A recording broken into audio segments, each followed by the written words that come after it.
Hello and welcome back. Today we're going to take a look at how you can use .NET code to post data to a REST service. Our REST service today will be implemented using the ASP.MVC application. REST services are becoming more and more common, and if you've not run into the need to post data to a REST service, it's only a matter of time till you will. Unfortunately, it's only a few lines of code in order to do so, and we're going to take a look at how to do that today. So let's go ahead and get started. I've already created my REST service, and I've done it using the ASP.MVC framework. And here it is. Here's my URL I want to post to, home/postdatatester. Postdatatester is the action in which I'm trying to post data to. And this receives three variables. The first is called some value, and it's a string. The second is another value. It's a string as well. And then finally, I created a third one that is an integer. And if I submit the data to it, it'll actually post to it. And in a real application, you would do some business logic. So before we get started creating the actual connection library, I actually want to create a real simple test that will actually kick off my transfer. Now I've done this here. So what I've done is I've created an instance of my connection library, created a dictionary, provided the values that I want to post, and then I have a send message method on my connection library where I provide the base URL and the parameters that need to be posted to it. So let's actually start building out our connection library. I've only shelled out the send message, and what I'd like to do before we actually talk about the send message is take a look at the two methods that we're going to need to help us to be able to send a message. The first is create WebRequest. Create WebRequest is the method that will actually create and return us an HTTP web request object.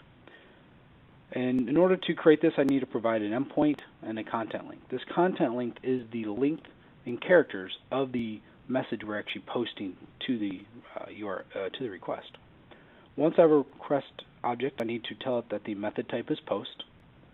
I need to provide the content link, and then most importantly, I need to provide the content type. And you need to provide it as a form URL encoded, otherwise it won't work quite right. Actually, after we have the web request method, we need to actually build out the method that will actually take our parameters and format them so that they can actually be pushed in a valid format. So I have another method here called create formatted post request.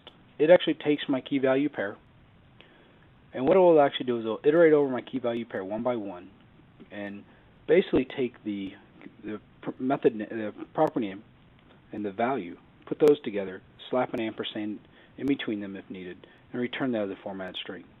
One thing to pay attention to here is you're going to want to do URL encoding on the values. That will save you for future headaches in the future. Now that we've created our two helper methods, let's go ahead and create the body of our send message method. Now I've created this here, and the first thing I need to do is I need to take my parameters I pass in and turn that into the string which we're going to post with. Once I've done that, I want to grab the bytes, convert that string into a byte array. Then I want to create the web request. And last but not least, I want to actually post the data to the service. And once it's been posted, I just want to grab the response to ensure that everything went okay. If something failed, I'd like to know about that. So let's go ahead and run our unit test and step into it and see if it works.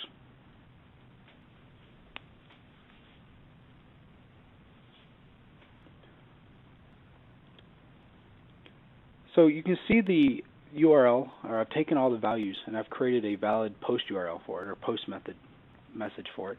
So I have some value equals 123, another value equals hello, final value equals 987. Going to go ahead and create my request object. And then here I'm going to post to it. And if I bounce over to this, you can actually see that my action actually handled the method or message. And you can see the various values are inside and they've been passed along appropriately. And then I can actually step through and see if I get a response back. And it looks like my status code is okay, so everything went okay. And I can complete my execution. So you can see with about 15-20 lines of code that you can very easily and very simply post data to a REST-based service and have it execute correctly and return back a valid status message. So I hope you learned something. Until next time.